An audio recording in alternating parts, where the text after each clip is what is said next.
Good morning. This is Snoo. Welcome aboard the hype train. Once again, we find ourselves in the face of another League announcement, content reveal, major trailer page. You've got about 30 minutes of content to watch here. I'm going to react and give my thoughts on it. It's very early in the morning. I just woke up. Unfortunately, the timing for me, this comes out right in the middle of my sleep schedule. But you get to see me react after the fact, which comes with a certain advantage of me being able to actually pause the video and react authentically, be able to check my Twitch and kind of go at my own pace. Last league I did this as well, and I made almost a 2-hour video. I'm not going to do that this time, and to shorten it, I'm just going to kind of skim through the patch notes after. So I will watch the major reveal and then skim through whatever patch notes are highly relevant to me and what I'm doing, only the ones that are super relevant, instead of going through it like a fine comb. Yeah, so let's get started. I don't want to wait anymore. Gotta fight the grogginess on this one. Isn't it kind of weird being hype and groggy at the same time? I guess it's a lot like a league, actual league start for me. Here we go. Exile, you have wandered far to arrive at the shores of my lake. A hidden realm I have overseen. Oh yeah, it's Lake of Kalandra 3.19 by the way. I forgot to say that.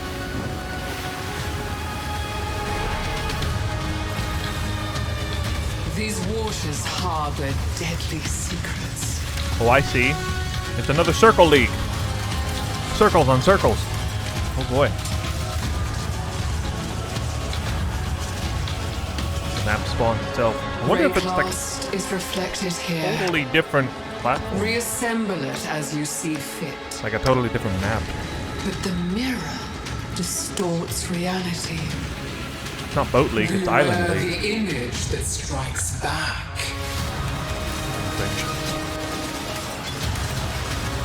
Breach on island? Ever moving island? Okay, has its own progression system within the map atlas. Have a look. 14 new unique items. You know, one of the major things I'm looking forward to is the unique rework.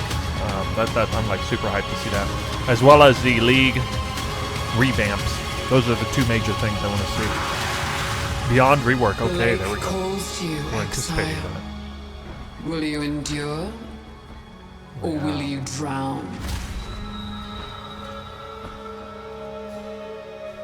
Beyond, yeah, that was kind of an anticipation. I hope they didn't ruin it completely. A juicer does like his juice. Let's see. In the Kalandra Challenge League, you will travel to the mirrored lake that granted Kalandra her powers of reflection. We want you to experience the story for yourself, so I'll avoid spoiling the details here. When you get to explore the league next week, you'll find out more about Kalandra and her motivations. Your experience with Kalandra so far is probably of her coveted mirror, which duplicates items by reflecting them. I have The lake experience with itself that. has the power to reflect entire encounters from elsewhere in Rayclust. As you explore the lake, these reflections emerge from its mirrored surface. Sometimes these reflections are encounters with hordes of monsters, That's what we like and to see. sometimes you'll encounter extremely powerful foes, reflected from elsewhere in Rayclust.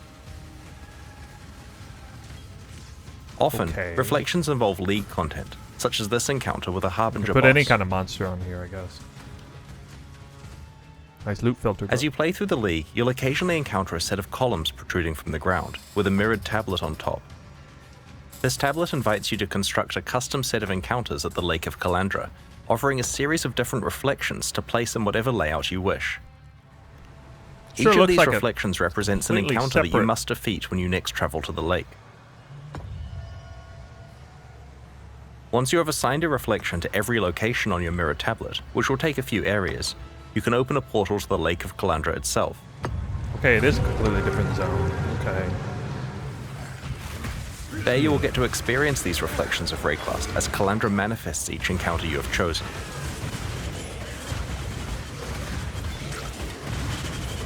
Okay, so right there, But as you put being a completely different zone, Kind of irks me a little bit because I'm already at a point where like I don't even like to go zone into Alva incursions because even on like a juicing map because it just kind of takes me out of the momentum that I have on the map. Hopefully it's not that way on this, or you know, if it is so incredible down there and like lucrative or whatever, of course it'll be worth doing. But I'm certainly hoping. It looks like it could potentially be a big spawned area, kind of like maybe Xana. Push like Xana existing within a map, you're getting a map within a map. farther out onto the lake's shrouded waters, you will find each encounter to be more difficult but more rewarding. This difficulty value counts up by 1 for each location away from the entrance the encounter is. This looks a lot like Xana encounters inside a map. Players wanting the best rewards will try to engineer tablets that have long windy strings of encounters, reaching very high difficulty values by the end. To do this, there are occasional options that can be chosen which allow you to move and swap the entrance, reflections, and water tiles on the tablet. It's like a puzzle game progression. Additionally, as you progress through the league, you'll be able to unlock special abilities that let you manipulate the options you have available on each tablet. If you don't like any of the choices available to you, you can earn the ability to skip picking one entirely. The next ability is even stronger. It lets you re-roll the list of options so that you can immediately pick another one. Finally, you can earn the ability to exile a choice entirely. For the rest of this tablet, that choice will no longer appear. Once you reach maps, you'll be able to itemize your mirrored tablets so that they don't have to be played immediately. They can be stored for later or traded with other players. Okay, people will be happy about that. Itemization. As you visit the Lake of Kalandra, They're totally to attempt your itemized mirrored harvests, tablets, there are didn't they? many types of rewards Totally you did can that. find. An encounter that is based on a past league implicitly grants the rewards from that league, but with extra juice so that you're not missing out on bonuses you'd have obtained if your Atlas tree applied to the lake. Other encounters that aren't based on past leagues generally yield a reward chest that rises out of the lake when you complete the encounter. Certain reflections grant you access to a new variation on rare items, exclusive to the Kalandra Challenge League. Combinated. When you okay. complete the encounter, you'll get access to some reflecting mist, Like which combinated. presents you with a difficult choice. It generates a rare ring or amulet with an unusual set of mods. Only Some are rings or very amulets? high, and some are very negative, which hurt your character.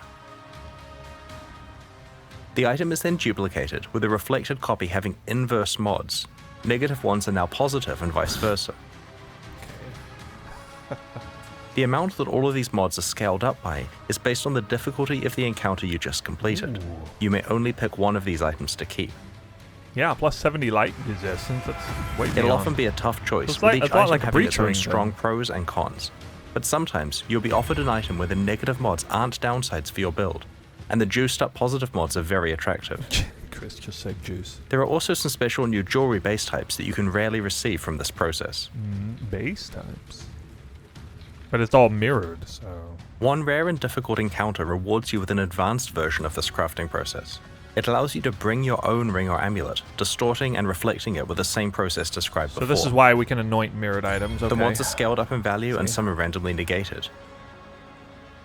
The reflected copy has the inverse set of negations. It will certainly be tempting to gamble with some of your best jewelry to try to double the values that really matter for your build and negate the ones you don't care about. Huh! If you're very lucky, you may find a special League-exclusive unique ring at the lake. So I may need to watch that game, but it looks like that means the end game crafting is going to be to put like half of your mods you really want on there, and then like a couple others that you really don't want, and then it just reverses them. Oh my god, that could be like interesting for some potential like some potential niche builds that specifically want like negative types of like oh my god, like Doyana's prototype. What in the world can you do with that? A whole bunch of negative lightning resistance easy mode. Wow. Kalandra's touch mirrors the effect of your other ring. The Kalandra Challenge League has something for everyone. It's an out-of-area combat league where you build your own sequences of encounters. It lets you fully dictate your desired level of risk and reward and fully customize what content you play. It features a powerful crafting system, valuable rewards, and offers a glimpse into the lore of one of Path of Exile's most iconic characters. We can't wait to play it with you next week. Never really gotten into the lore much, but It's cool that they In every focus on expansion leading up to Path of Exile 2's release, we'll be improving Path of Exile's endgame with new content to explore and new ways to customize your endgame experience. In the Lake of Kalandra expansion, we're introducing Atlas Memories. They aren't a League feature, they're part of the core game, affecting standard and persisting once the Kalandra League has ended. In maps, you'll very rarely find a memory item, which represents a set of memories that an NPC has about their past. Something special happened to them while exploring maps, and you're able to experience those events for yourself. Let's have a look at a couple of examples. In this Atlas memory, Kirik tells you about the time that he stumbled across a staging ground for a Harbinger invasion of Rayclust. Each successive map you play in the sequence has more and more Harbinger portals and invaders that you must deal with. Map, though? This is a memory of Nico's, where he entered a sequence of maps that were entirely consumed by permanent breaches, like a Breach Lord's domain. He survived to talk about it, but will you? Right-click a memory and apply it to a completed map on your Atlas. It'll mark out a series of adjacent maps that the Atlas memory will span. When you next talk to the relevant NPC in your hideout, they'll tell you about their recollections and will allow you to start exploring the memory. Like each map in the lore? sequence is provided for free by the NPC, and you'll be able to roll it like usual before running it. Oh, okay. Because these maps are memories of the NPC, they are not affected by your Atlas tree. However, the content is generally as difficult and rewarding as a fully specialized Atlas tree would cause it to be. Not affected by your Atlas. This sounds like something that is very much for the casual player, which is cool if it is. Yeah, something not affected by your own Atlas tree. Plotting out a random track line of maps that you'd have to do to complete it, primarily for lore purposes.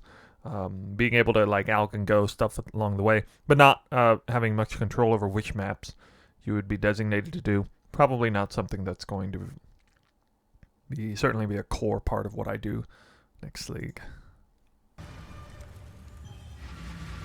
If it is what I think it is.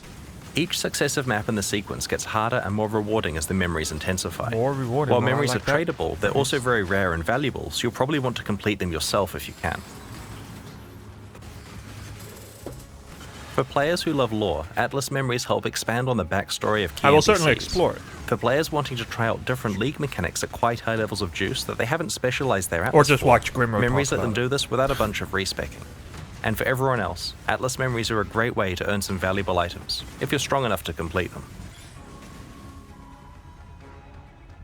The Lake of Kalandra expansion also contains a new unique map that I'm quite excited about. What? The Trial Master is back. This boss from Ultimatum, and more importantly the unique items he drops, have been sorely missed and will be making a return as the Tower of Ordeal's unique map in Lake of Kalandra. That was an awesome This map reveal. can be created by Sitting there, completing like, difficult slamming the ground endgame with Val his axe. content. We have not forgotten about the rest of Ultimatum and have a specific plan for how it will return in the future. Whenever we're improving Path of Exile's endgame, we take every opportunity we can in Lake of Okay, Trial Master reveal. unique map that Did I'm he say quite anything excited about about. Ultimatum? The Trial Master is back. This boss from Ultimatum, and more importantly the unique items he drops, have been sorely missed and will be making a return as the Tower of Ordeal's unique map in Lake of Kalandra. This map can be created by completing difficult endgame Val content. We have not forgotten about the rest of Ultimatum and have a specific plan for how it will return in the future. Okay. Whenever we're improving Path of Exile's endgame, we take every opportunity we can to No add new actual variations Ultimatum, of by the looks rewards that you can find. We don't want to say too much about how these are acquired, but in this expansion, it's possible to very rarely find special foil versions of any pinnacle boss unique item.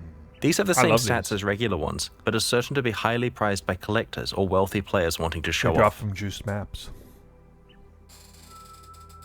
The Lake of Kalandra expansion contains 14 new unique items.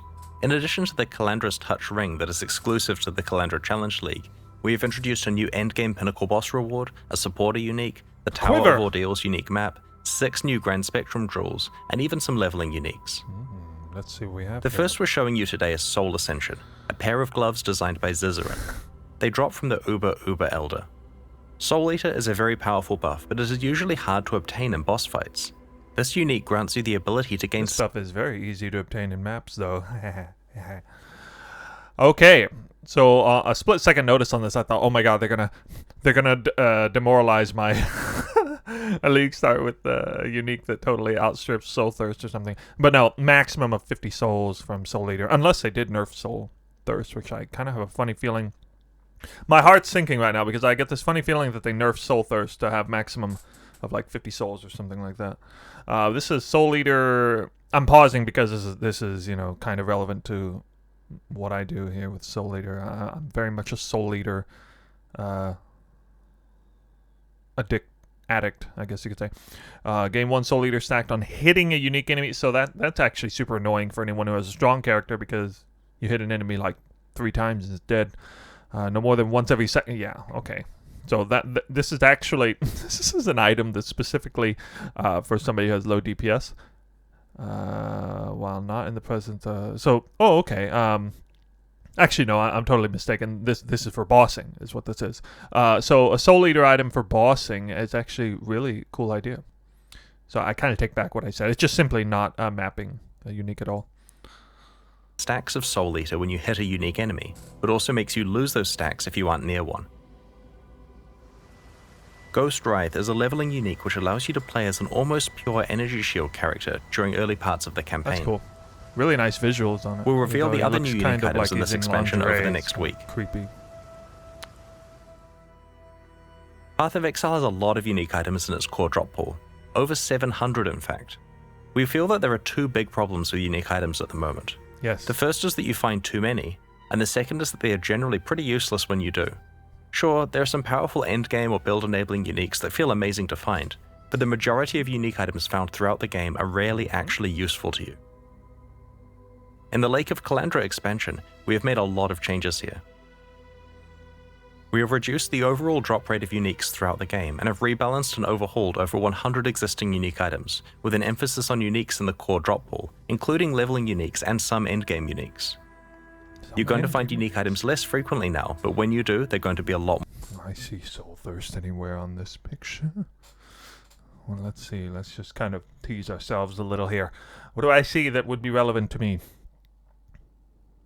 Oh, actually, this leveling ring, I do wonder what they did to this.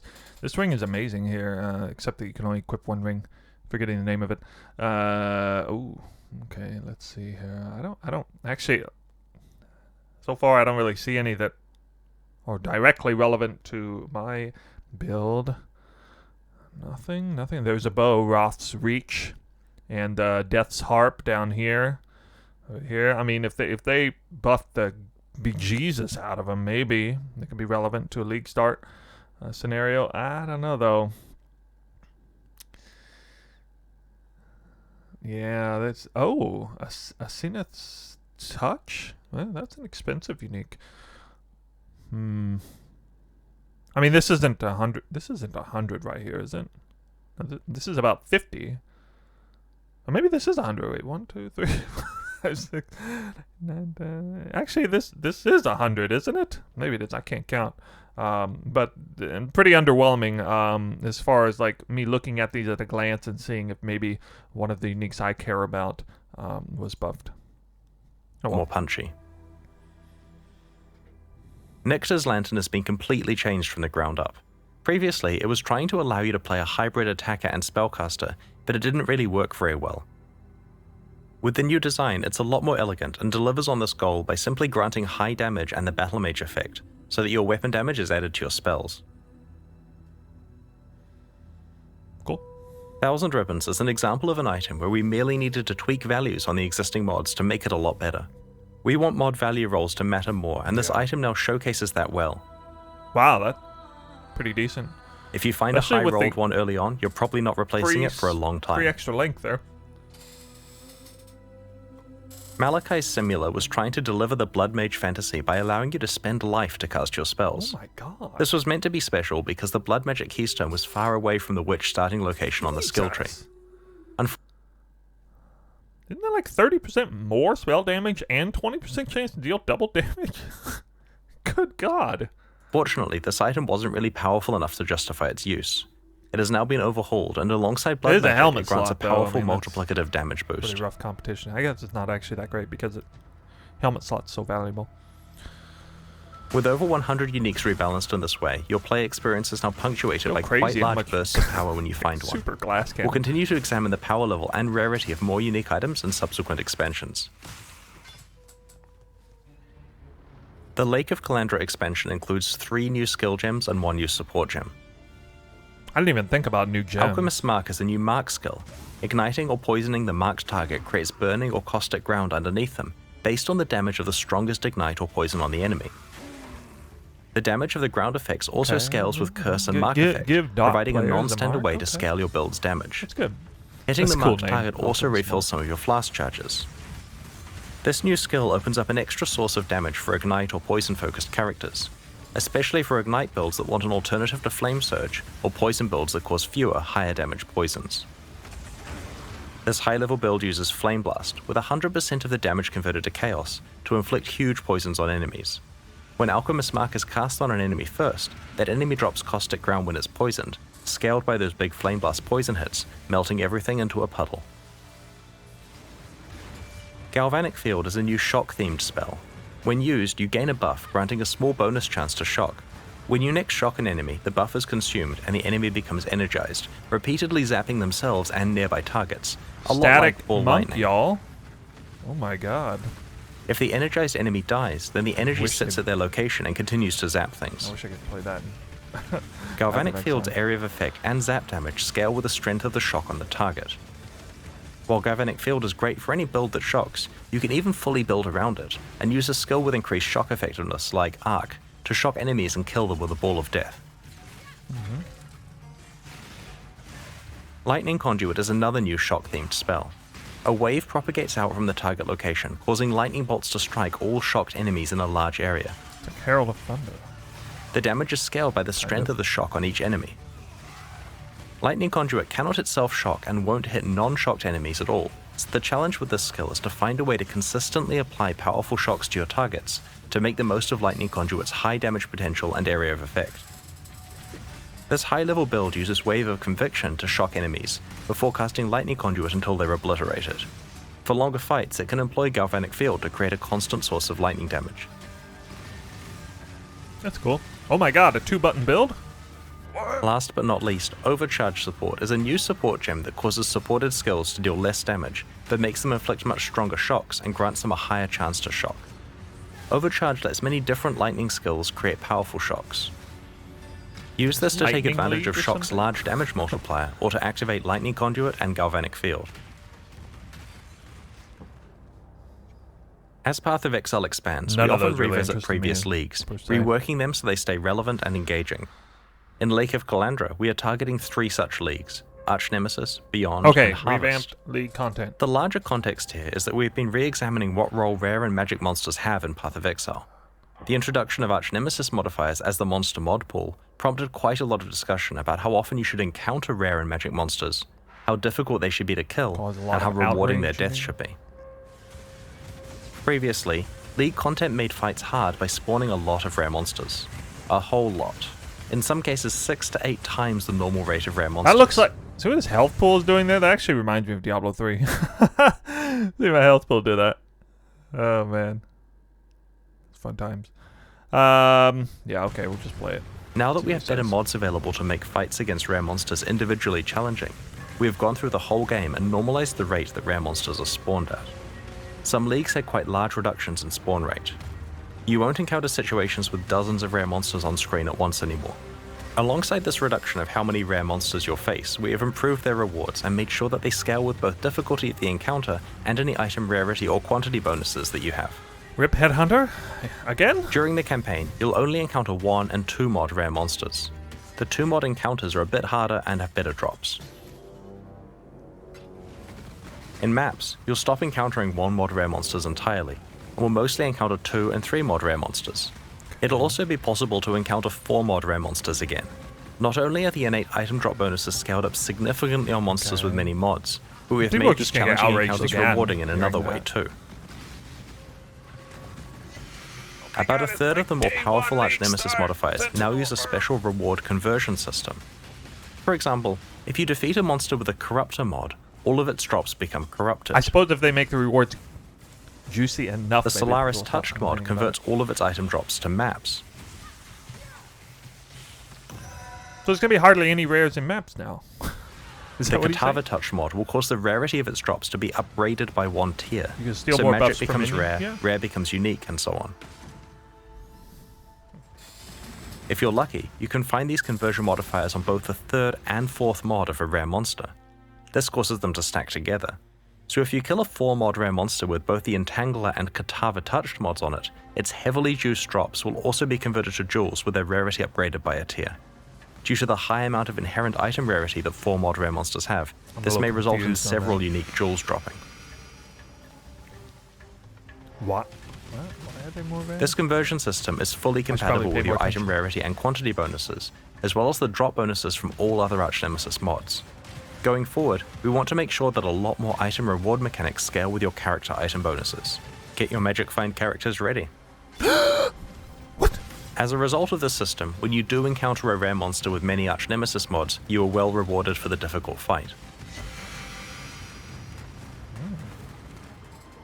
We have also been listening to feedback about the Arch Nemesis mods that can spawn on magic monsters. Too many of them had external visual clarity issues like on-death effects.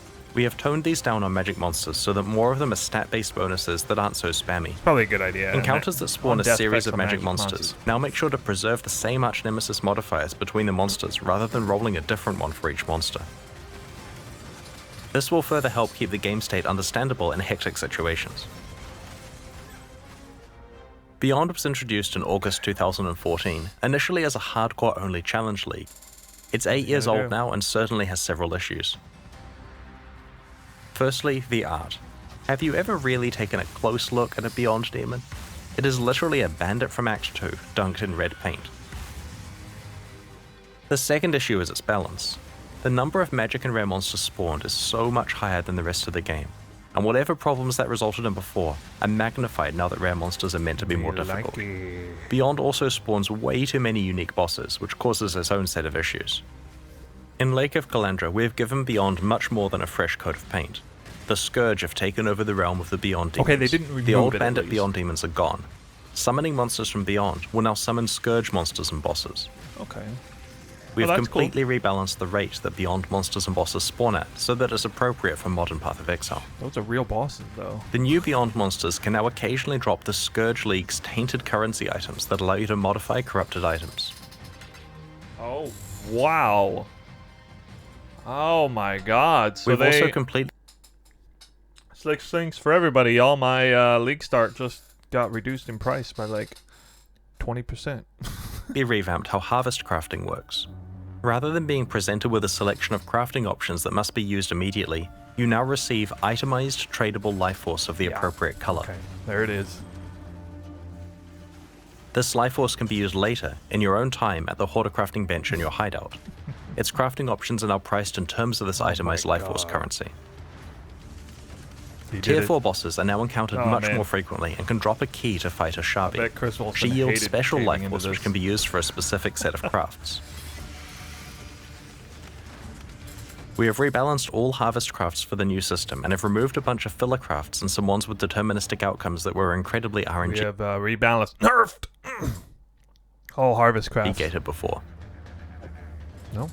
Some crafts that provided access to exclusive content, like the special offerings to Okay, the it's got goddess, its own have currency. been removed because these items can now be found in more appropriate locations elsewhere in the game.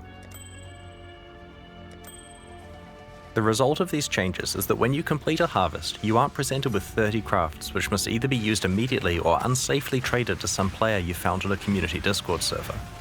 It also means that every bit of life force you receive is going towards a craft that you actually want to use on one of your items, when you're ready to How use do you it. unlock the actual crafts? Your interaction with the Sacred Grove is now far simpler as well. Just get 'em all. Just enter, pick your plots, defeat the monsters, and get on with your mapping. Like with Arch Nemesis and Beyond, we have also addressed the monster composition of Harvest's fights, so that it doesn't contain too many rare monster mods, and so that it is of Crazy appropriate seeing difficulty for its rewards. The market on these things. In addition, the rewards for Harvest now scale with map quantity and pack I size, have no idea. It could incentivizing be you to super juice your expensive. maps. It could be super cheap. I have no idea. Previously, the crafts you received were not scaled up at all if you played a harder map. Last week, we posted this expansion's character balance manifesto, which detailed the many changes we're making in Lake of Kalandra. There are plenty more changes, which we will include in the full patch notes that will be posted after this livestream. But on Which this we'll take a stream, look I'd like to talk about a few specific areas: Minion itemization, Exalted and Divine Orbs, and the Trickster Ascendancy class. Okay. Historically, Minion builds have not been particularly reliant on the stats of their items. Most of the power of their minions came from their skill and support gems. This led to a few problems. Firstly, it gave them a bit of a free ride compared to most other character builds. I feel like And secondly, put this in it here for meant that it was damage hard control. for minion players to actually specialize their character to be really, really good. We want to solve both of these problems in this expansion. Path of Exile is a game about items, and that means that you will now be strongly rewarded for finding items that make your minions better. It also means that, like with other builds, if you find good items, you'll be far more damaging and survivable than before. We described a variety of minion changes in last week's Character Balance Manifesto. Today I want to show you the new base item types we have added to help your minion itemization. I had mentioned this before. It doesn't matter how much they improve the scaling of minion items, that there are going to be a lot of people, a lot of casuals, unfortunately, who are going to be really upset because this was the archetype. This is the casual player's archetype. You play an archetype where you don't have to worry about having a whole lot of agency over your character. You just go through, just kind of streamlined, just go through and kill stuff. And it also happened to be the archetype that sort of relied the least bit on scaling with gear at the same time. So it was like, it was doubly perfect for the ultra casual player. And so I just know that this change is just not going to go over well for a certain segment of the community. Hopefully we can just kind of pull through it. Of course, you know, real minion players, like the hardcore minion players like Gazi, for example, are going to be super excited about all the various improvements and possibilities that come from this. Anyone who scales their gear up, probably remotely at all, will see improvements. But yeah, you know, the people who play like 30 minutes a day on average for like 3 weeks and then quit, those people are not going to be very well off with this, I bet. Anyway, we'll see. We've added a new ring base type, the Bone Ring. This ring has implicit minion elemental resistances and can roll minion-related modifiers. We've added level 20 and 50 versions of the Convoking Wand, called the Calling Wand and Covenant Wand respectively. Like the Convoking Wand, these new base types can roll minion-related modifiers. Some new minion-related mods have been added to the pool available to these wands, and some existing mods have been adjusted or made more common. We have repurposed the bone-themed spirit shields so that they have minion damage implicit mods rather than spell damage, and can also roll minion-related mods. That makes sense. Alongside the stable of existing unique items, there's now quite a lot more base type support for minion characters, and good mods on those base types can stack up to some pretty large bonuses for your minions. I also wanted to discuss two of the rarest currency items in Path of Exile, Divine Equal Orbs and rarity, Exalted actually. Orbs. These actually have the same drop rate, but Exalted Orbs are worth so much more in trade I know, Chris. because there's no easy vendor recipe for them, and because they're consumed when you craft certain meta mods onto items. Out of these two currency items, we would actually prefer the Divine Orb effect to be rarer, so that unique items with good rolls matter That more, actually makes sense. and so that players can Exalt craft their items more frequently. We are making two changes that will impact this. Firstly, we are changing the cost of crafting meta mods so that they cost Divine Orbs rather than Exalted Orbs. Secondly, we are changing the 6-link vendor recipe to grant 20 Orbs of Fusing rather than a Divine Orb. This change will result in Exalted Orbs being far more available for crafting, and Divine Oh my god, get wrecked, unique monsters drop corrupted items. Sexton. That just threw a major monkey wrench into, what?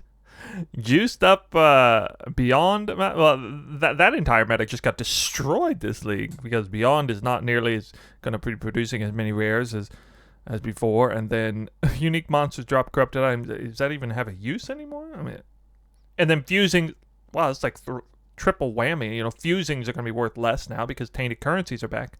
Oh my god. Orbs less available for re-rolling mods on items. It'll certainly be interesting to see what the de facto trade currency becomes next league. Freed up my inventory though, so that's nice. Next, I'd like to talk about the Trickster Ascendancy class. We haven't been happy. Wait, so He didn't actually adjust the drop rates on it. I didn't think about that. Divine orbs, meta mods for divine orbs. That's gonna make crafting. I don't know. I guess that's interesting. I look forward to seeing what the ramifications of that are on the divine and exalt market. Yeah, I mean, it sounds like divine orbs are going to be way more rare than they were ever before. With the state of this ascendancy class recently. While it used to be quite powerful, we moved its defining feature, Ghost Dance, onto the main passive skill tree. Since then, it has had a confused identity and hasn't met the power level of the other ascendancy classes.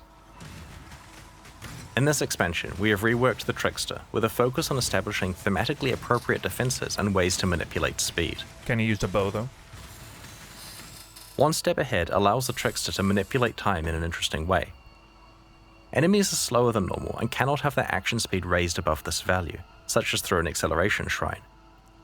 Conversely, the Trickster is faster by default and cannot have action speed lowered below this value, effectively making them immune to effects that lower action speed such as freeze, chill, or temporal chains. So that's like Tailwind with invulnerability to action speed. That's actually insanely strong. Like, forget the Spellbreaker ties downside together spell monsters. suppression and energy shield in a powerful way. Spellbreaker grants some spell suppression chance, which is an effect that reduces damage taken from spells. The skill also starts your energy shield recharge half the time you suppress spells. Since Trickster characters tend to have a high evasion rating, you will be evading some hits and recharging on others, meaning that your energy shield recharge stays active most of the time.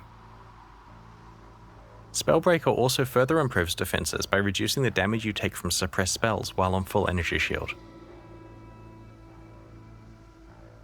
For those that want a different way to recover energy shield, the powerful Soul Drinker notable passive is no longer exclusive to I've Forbidden never actually Jewels from played the an energy Uber-Searing shield based Exarch Age character of before. It Worlds. would be interesting to explore Any that, Trickster though. can now allocate this skill.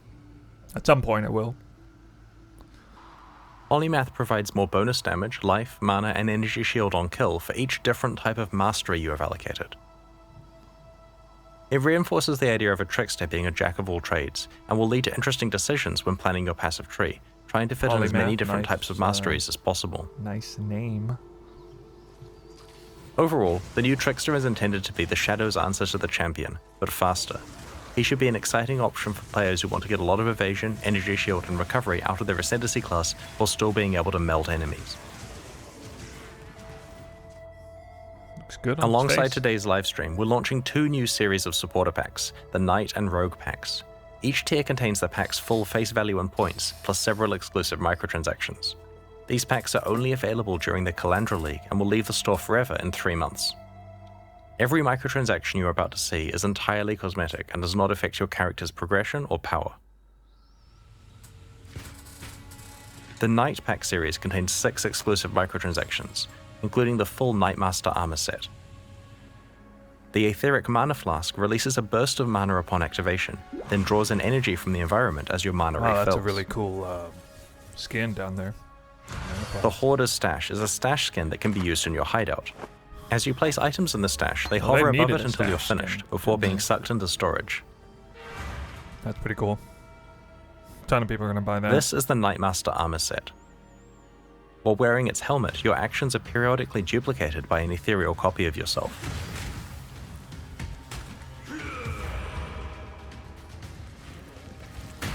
The Blood-Scouring Cloak absorbs blood as you slay monsters. It tracks your kill streak and cleans itself off when the slaughter ends. The Ring of the Victor causes a podium to rise up underneath you when you are standing still, elevating you above other players. So you can feel better than everyone else. Look at the other guy at like Fabula Rossicle.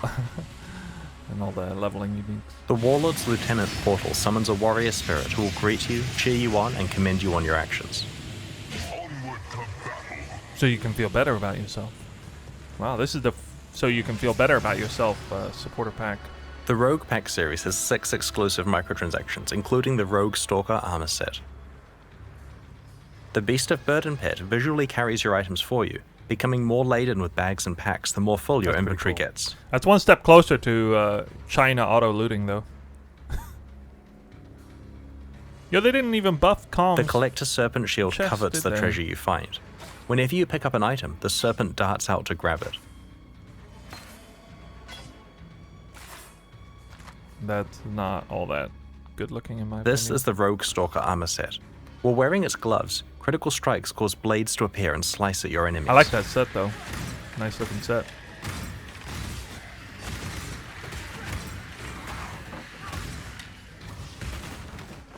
The corpse bloom footprints cause exotic plant growth in your wake. The plants especially love corpses and will seek them out and grow in larger patches around them.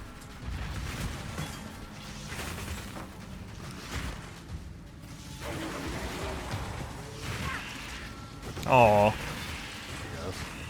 What is that? Whose On the other idea hand, was that? the Undertaker's amulet inters corpses for you, burying them and marking their location with gravestones.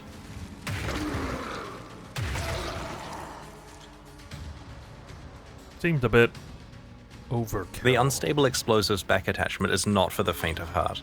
As your life gets lower and lower, it gets closer and closer to exploding.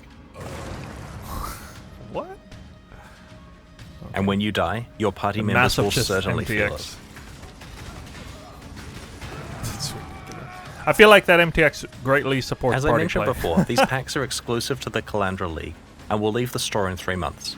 They're available right now at pathofexile.com/purchase. I like the one with the fund pet ongoing and the development of Path of stash. Exile 2 and Path of best. Exile 1 expansions as like well as Lake the of Kalandra. rogue MTX in general. In addition, Bloke. the supporter packs introduced with the Sentinel expansion are leaving the store forever in 1 week. Morbid sense of Now's humor your these last guys chance have. to purchase them, and we greatly appreciate your support. In the Mana Flask one, it's pretty cool. Speaking of things leaving the store, the Kerrick's Vault Pass for Sentinel is only available for the next few days also, and will leave the store forever when the league ends. There's no I penalty did for not buy purchasing it, the pass actually. late in the league after you've wrapped up your map completion. So if you're pleased with where you got to in maps and Sentinel and want to lock in your unique skins, it's not too late to buy your pass. Next up, we've got the Q&A with Ziggy D. Once that ends, we'll post the full patch notes for Lake of Kalandra. Over the next week, our community team will post teasers for new and revamped unique items, upcoming quality of life improvements, and an announcement for the League launch race event. On launch weekend, we'll be running another set of Twitch drops, and expect to release the new mystery box I and figured the new Kerrick's Vault uniques were Pass all in the gonna be in days after patch launch. Thanks for joining us and checking out today's reveals. We can't wait to see you in Rayclast on August 19th. We'll begin the Q&A in a few moments, so please get your questions ready in chat. All right, I'm not going to include the Q&A in this video. I will check that out on my own time. But I will, for a brief moment, take a look at the patch notes. And we're going to kind of skim through this, and I'm just going to open up the lines of text that appear interesting to me to see what, if it's something that's not, like I'm not going to look at minion balance, things like that. Let's see here. Let's get started with this. We got Lake of Kalandra Challenge League. That's gonna take a long time to wrap my head around. New content and features. Yeah, that's about all the gems and stuff like that. Let's see. So Arch Nemesis was about.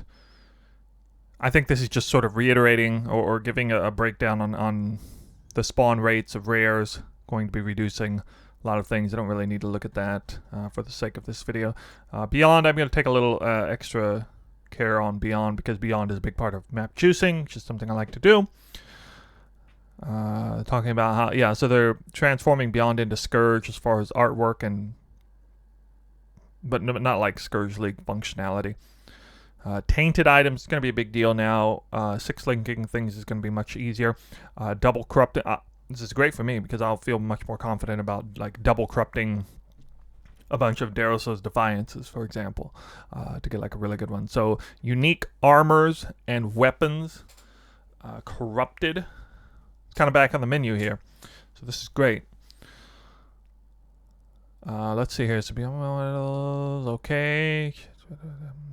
Base chance for Beyond Portal to spawn when you kill monsters is now fixed. It means multiple sources of the Beyond mechanic no longer stack. Huh. So that's huge. Massively. Okay. both good and bad. So you just need one source of Beyond then. I suppose from the Sextant then maybe. Spawning Beyond monster no longer requires killing many Beyond monsters. Instead, once a substantial number of Beyond monsters have spawned in the instance, each pack spawn grants a stacking chance. Okay, so I feel like they're removing a lot of agency from the player here, but it might be okay. Tainted currency there. Okay. Sextant modifiers that grant Beyond portal chance now grant increased Beyond monster pack size instead of a chance. So is there a Sextant that just puts Beyond on the map? Because I know it's not on the crafting bench this time. Beyond monsters do not drop to actual scourged items. Okay. Okay, the fiendish opulence notable now causes rare Beyond demons in your maps to drop additional basic currency. One additional basic currency. Okay, so that was buffed, I guess, but there's fewer monsters.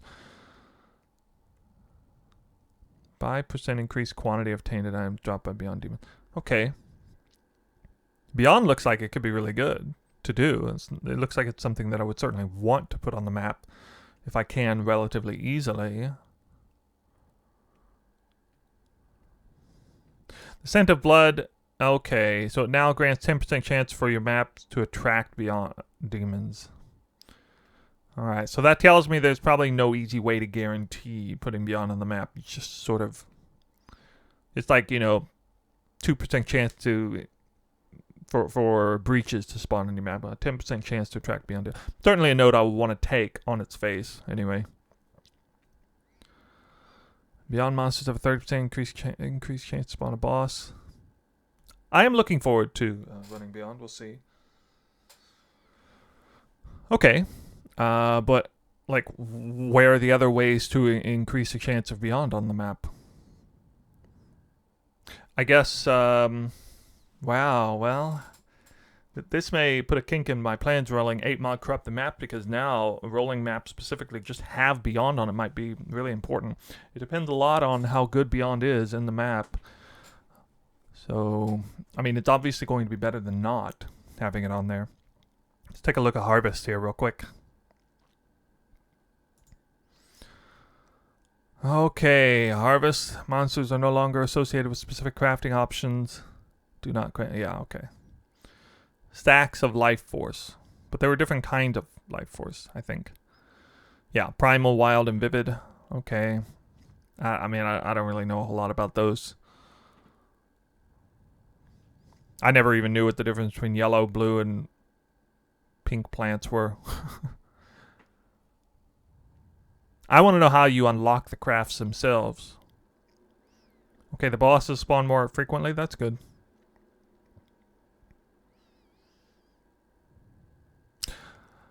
Instead, functioning as a way to store crafts, the Hoarder crafting station is now similar to the crafting bench, providing a list of every harvest crafting option to choose from. It's just automatically unlocked. Like, just automatically Exalt slam an influence into a fluence item.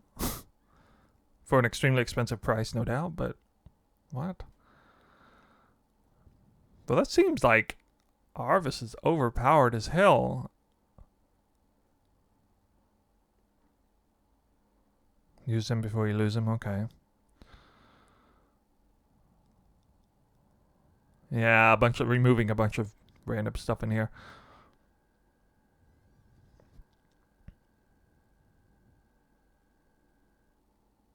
Okay, so then the rest of these. Let's see. Grant plants seem likely. Anyway, I don't know. It sounds like Harvest crafts just automatically given for free. I don't know. Exalted and Divine Orbs, they have the same drop rate. Do they continue to have the same drop rate? There's no event is consumed. Craft, yeah, out of the...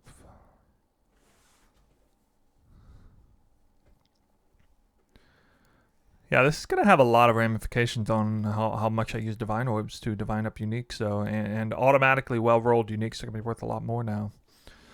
That's interesting.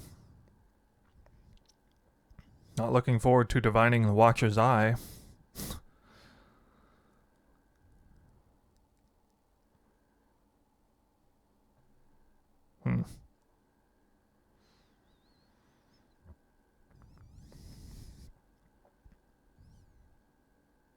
One divine orb instead of 5 blessed orb. That's a major price increase, I guess. Veiled modifiers that had it. Okay, interesting. So those are the like conversion glove modifiers and stuff.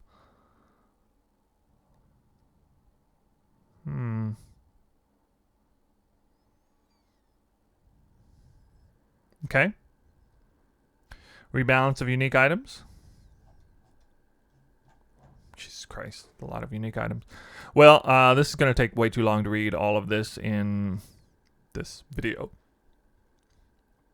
Let me just see if I can find any that stand out to me as potentials.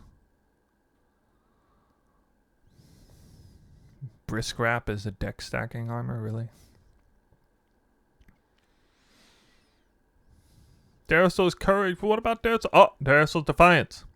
Now has 100% increased onslaught effect automatically. Previously 60 to 100%. And 2% physical attack damage leaks. Yeah, it means nothing to me because I don't use it as physical. Existing versions of this unique can be updated with the Divine Orb. Automatically coming with 100% onslaught. That kind of sad though. So they actually buffed it, but they didn't buff it in any kind of relevant way for me. It just means I won't have to divine it anymore, which is going to save me a lot of money because I was like buying some high base Darasol's Defiances and just divining the shit out of them and then double corrupting a whole bunch of them. And so this is at least going to save me a lot of currency, but the fact that it automatically comes with 100% increased onslaught effect. So again, I may or may not use Darasol's Defiance as like the body armor of the league, but I have in previous leagues. So all right, here's one of those bows. Death Harp unique bow now has bow attacks fire 2 additional arrows. What, instead of 1? I think the faded version of it had 2 anyway. Yeah, I'm definitely going to be missing a few of these as far as some relevant upgrades. Just going to have to take some time off stream to look at these. In the meantime, let me know in the comments below, if you're watching this on YouTube, if there's any real standouts that you think I ought to look at it for Deadeye Tornado Shot type play.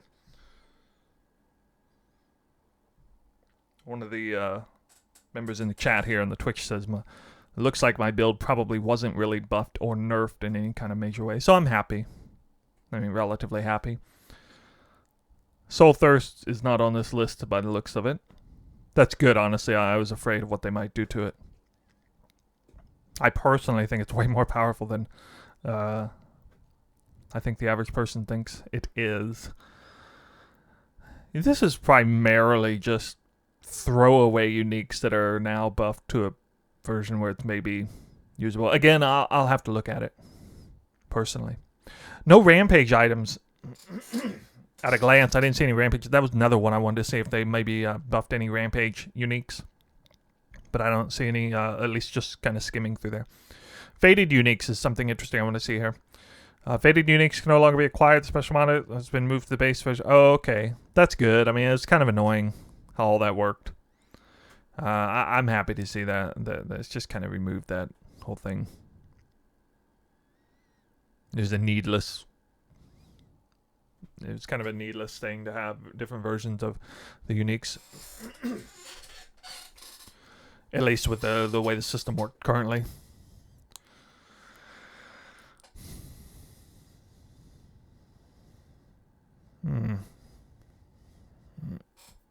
Okay, added randomly encounter masters do have to have a 100% chance increase. Yeah, it doesn't mean much.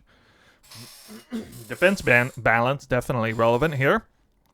Let's see. Okay, spell suppression, right. Okay, lowering. This is all in the manifesto here.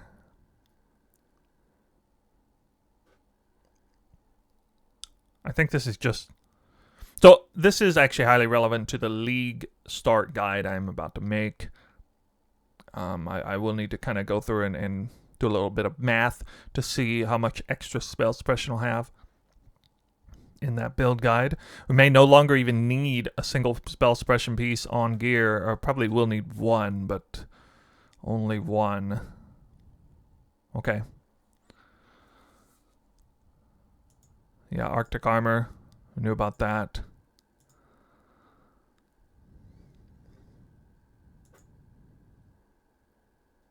Flesh and Stone's still not worth it, in my opinion.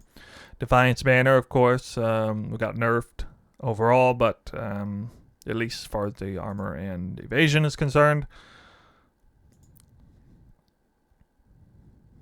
I am potentially thinking about using like Wind Dancer. Let me look at this here. It says Wind Dancer Keystone no longer provides 40% more evasion if you have been hit by an attack recently. Instead, it now provides 10% more chance to evade attacks if you have been hit by an attack recently. And what is the downside to it again? I forget what the downside is.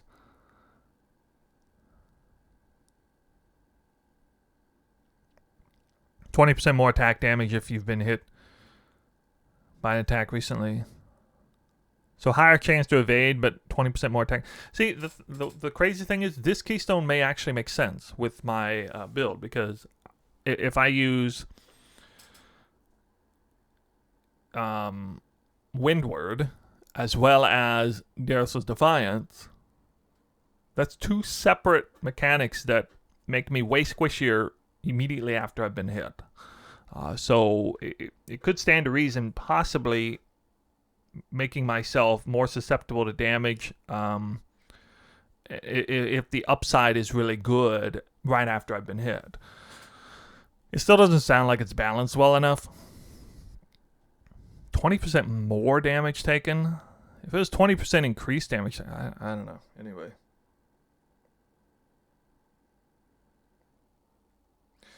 You're asking how was the release? Well, I'm checking out things right now. We're getting into the nuts and bolts of everything. Blind, yeah, probably not going to care about that.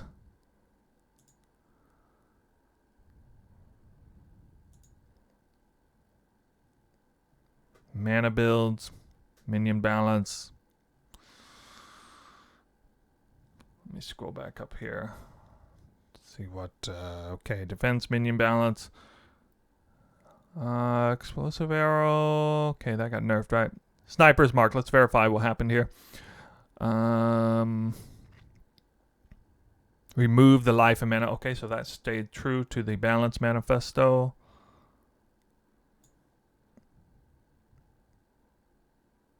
Underperforming skills.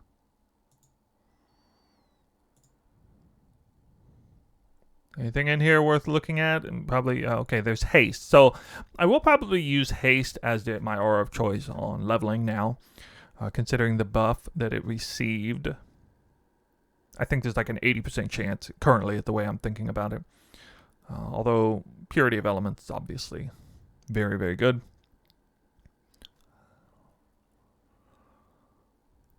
I mean, 10% increased movement speed at level 1 is pretty big for leveling. Only up to 15%. 15% is so small, though.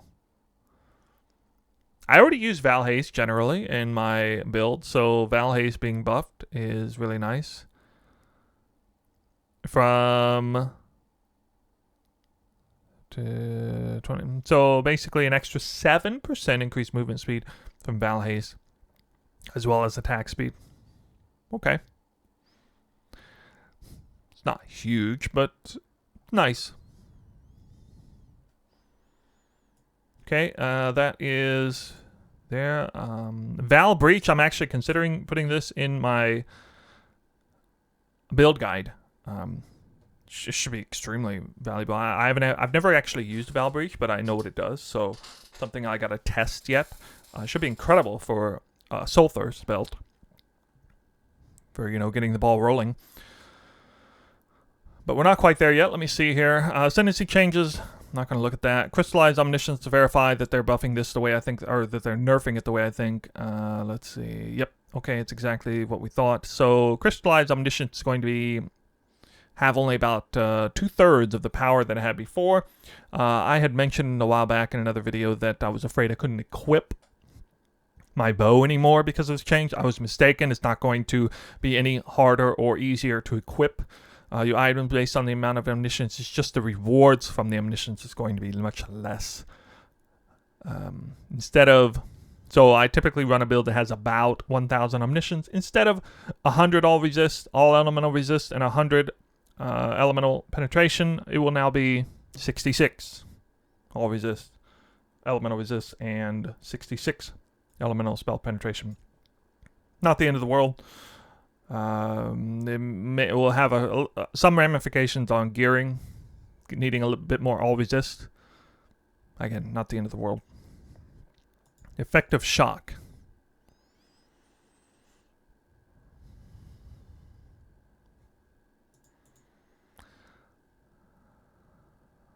Okay. I think it's just some semantic changes to shock.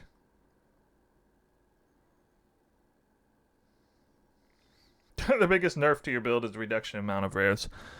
Yeah, sounds like it. It's going to suck because I like using Inspired Learning at the beginning, and it already feels kind of rough with the changes now. Let's see where we at here. Brittle ailment. So Brittle got smashed a little bit. Not going to affect me too much. Now here's a big one. It's going to affect everybody. Reservation efficiency. Let's see if they went through and went ahead and went through with this. Reservation mastery granted 15%.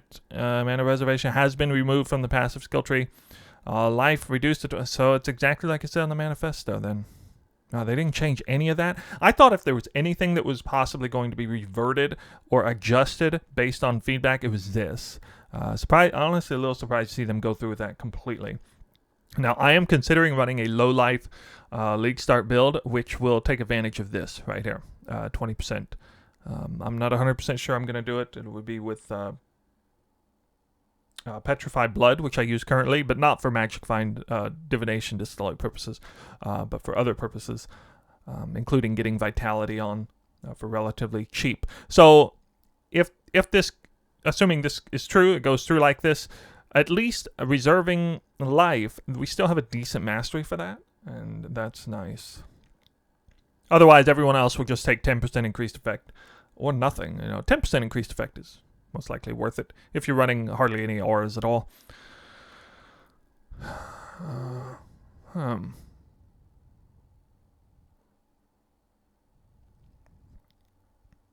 Flask charges when hit, right? They nerfed that a bit. What is Wrecking Ball? I don't even know what Wrecking Ball is. Well, because it's melee. Of course, that's why I don't know what it is. Okay. Val Breach. I want to see what they did here. Due to a technical limitation, Val Breach is not able to be obtained through corrupting portal gems. Val Breach now has a chance to drop from Breach Lords in areas open from flawless breach stones. So there will be more Val Breaches on the market. As far as I know, there's still a divination card. The divination card grants you a Val Breach gem with 6% portal gem with 6% quality, and that is the primary means of acquiring that ability. So it should be fine. Recombinators. The use of recombinators on mirrored items can allow a player to modify mirrored items with a fairly high degree of control, causing some unintentionally powerful results when crafting. Clever crafting methods are used. It would also allow transfer extremely powerful, blah, blah, blah, blah, blah. Recombinators in permanent leagues can no longer be used on mirrored items. Wow. That is some massive grandfathering there. It's like double grandfathering. Oh my goodness. Some of the most powerful items ever made can no longer be made. Really? Oh my goodness. Okay. That's about it, isn't it? Let's see. Oh, divination card changes. What did you do? Crimson, Viridian, Cobalt, and Abyscules are now potential reward outcomes when turning in stacks of Okay. The following maps have been added back into the Atlas. Okay, this is important. Let's see what we have here. I don't see anything of major significance. Man, not a single one of these is really interesting. Oh, except Defiled Cathedral. Sorry. So Defiled Cathedral presumably has the Apothecary 7 years bad luck and Enlighten card on it. So that is good. We'll be able to find that out for certain. Maybe people already know. I don't know. Tropical Island removed. Tower removed. Toxic Sewer removed. Cemetery not removed. Cemetery still in the game. Oh my god, how many leagues straight has Cemetery been in the game? Oh wow, I can't believe they... Burial Chambers removed. City Square removed. Core removed. You know, actually, it's the first time I'm saying this, but I was intrigued at the idea of potentially testing blight mapping again. Triple blights in a core map. You can now put blight on a map, guarantee blight spawn 3 times on a map. Without core being there, though, I'm not that interested in it, really. Oh, well, there went that idea. Also, in the comments below, please let me know if you think there's any maps in the map pool. For any blight mapping fanatics out there, are there any maps in the map pool that are superior to core in terms of converging all the lanes into one? Are there any maps like that? Let me take a quick look here. I'll read the comments here at the very end. Let me get through this first here. Sex modifier causes your map to be inhabited by invasion boss. Okay, nobody cared about invasion bosses anyway. Let's see, Atlas changes. Some of the map boss. Yeah, okay. Some divination cards have found new homes as a result of these Atlas changes. I don't think there's any of these that are crazy valuable. There is a new Apothecary Double Corruption, or I'm sorry, Mage's Blood Double Corruption unique that's Atsiri themed, so it presumably just drops from Uber Atsiri, I guess.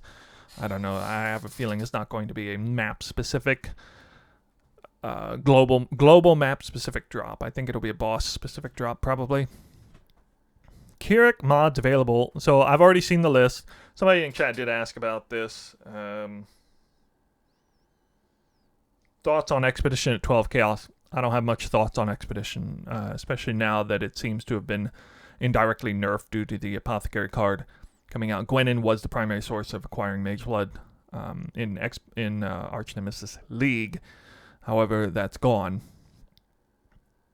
My go-to choice here at the very, very beginning of the league, I think I'll probably choose Abyss, maybe. I'm going to try to level a little bit. But the only ones that even concern me remotely now are Legion. Legion, be nice. Farming Legion. Could be good there. Ambush will probably be the end game choice. End game juicing is either going to be Ambush or Fortune Favors the Brave if I choose to run Shaping of the Valleys, I think it is. The keystone that increases the pack size, quantity, and etc. by 10%. Essence, a lot of people are happy about that, I'm sure. Oh, Abyss is 2 extra Abysses, not 1. It used to be only 1. Interesting.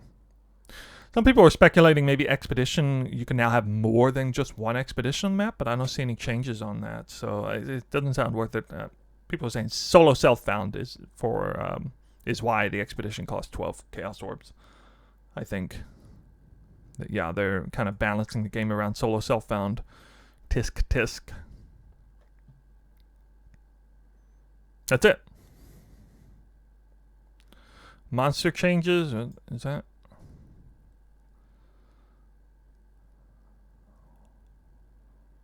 I don't see any major things. So I guess the big takeaway here is fewer rare monsters on the map. It's going to be kind of a nerf indirectly. That's what some of the chat is saying. Somebody mentioned a keystone that was available.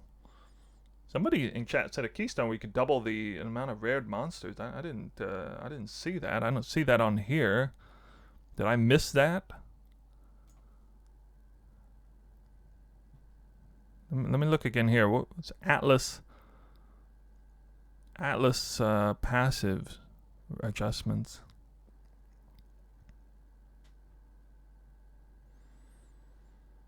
Actually, yeah, they didn't. Did they not change the Atlas passives at all? Atlas changes. That's not Atlas passives.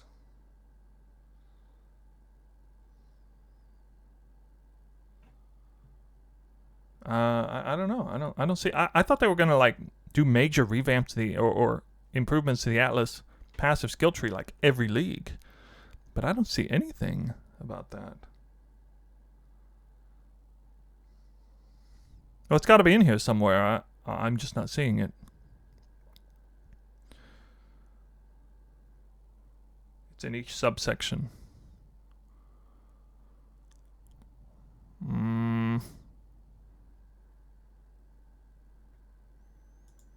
I would assume it's in Atlas changes, but that's not really Atlas passive changes.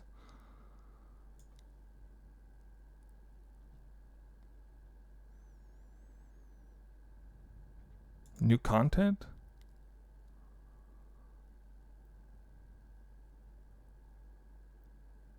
Well,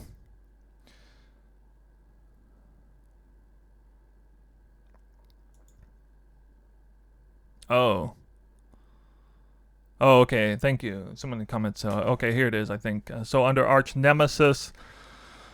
Yeah, I should read this here. Lowered number of rare magic monsters encountered in various league encounters. Well, I hope Legion is still juicy, because that's going to be sad if it's not. Lowered the number of rare monsters from Summit, Gardens, and Basilica, but not Glacier. Okay.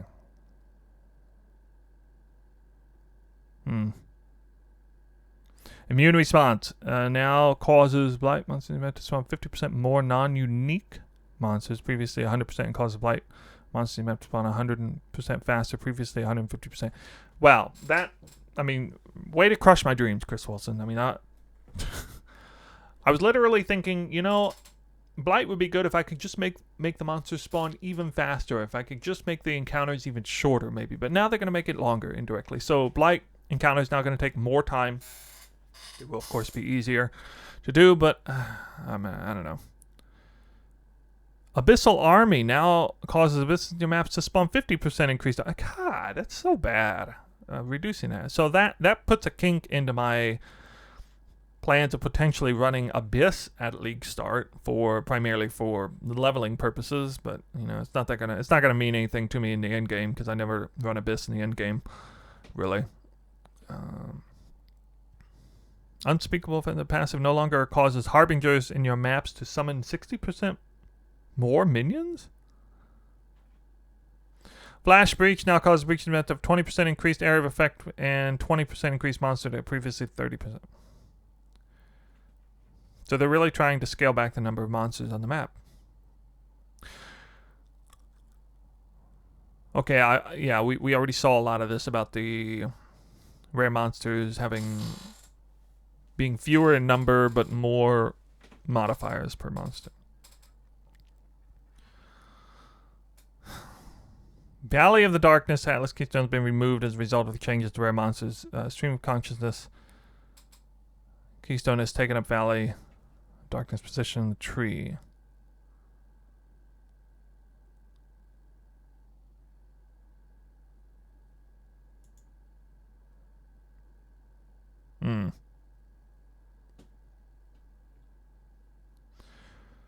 I'm still not seeing where it says. So I thought Valley of Darkness was replaced by 100% more rare monsters. Anyway, 100% more rare monsters would be good, obviously. As a keystone on the Atlas passive tree. Well, that's it. I'm not going to make the video too crazy long. Let me take a look at some of the chat here.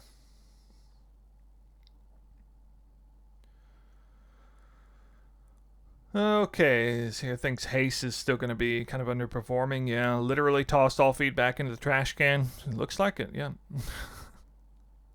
3 synth modules. Legion being spicy. Maybe, yeah. I'm looking forward to Legion. I think this may be a Legion league. Maybe. And Harvest, yeah. Harvest... I got to be honest, I'm not particularly excited with the changes that I'm seeing here. We'll see what the league mechanic itself looks like, but it's definitely nowhere near as exciting as the previous 2 leagues as far as Atlas passive changes and potential for endgame juicing. But we still got all divination card farming, which is kind of what I do primarily, is still very much intact. Juicing the map is going to be much more difficult now, which may, in fact, result in my strategies being superior, even more so. The strategy of like less is more, less juice, just get through the map faster, quantity over quality kind of thing when it comes to juicing. I don't know. Why would they remove so many rare monsters? There were not many to begin with. Well, somebody didn't agree with that, I guess. No, they straight up removed Valley. No 100% more red buff. Okay. Well. My goodness. Looks a bit grim. Looks a bit grim for the juicing world, if I don't say so. Alright. That's all I got for you on the reaction video. Not the greatest. We'll take a look at Ziggy's interview with Chris Wilson. I'll do that off stream, and I'll report back to you if there's any major findings. Yeah, I gotta say it was rather lackluster. The changes to Beyond, and it looks interesting, but looked like it might be unfavorable. The changes to Harvest, I'm not that concerned about it really personally. I know a lot of people are going to be happy with that. Changes to Arch Nemesis look the worst. I think that's my least favorite part about this. Changes to Arch Nemesis here. Just basically removing the number of rare monsters entirely.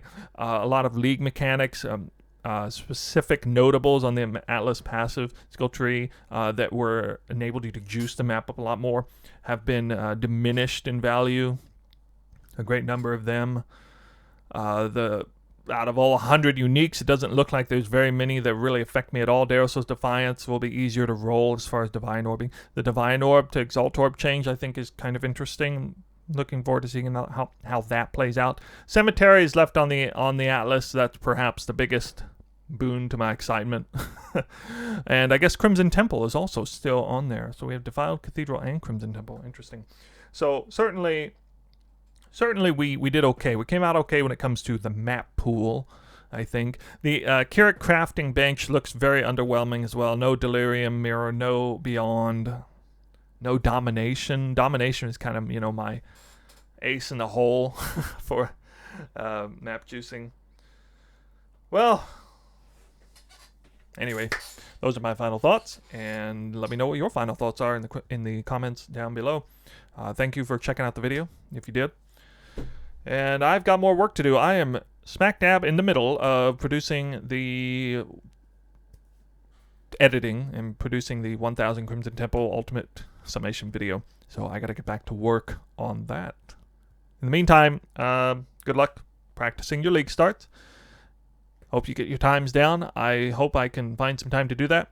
But I've also got to come out with a build guide for the new build that I'm doing for League Start. It is the same build that I'm going to do for League Start. Deadeye, Tornado Shot, Soul Thirst, and potentially Low Life, which I suppose that is another saving grace of the patch notes here. It looks like that was basically not affected in any major way, except for the mana reservation issues, which affect everybody. Yeah. All right. I'm out for now. Got to get to work. See you guys around.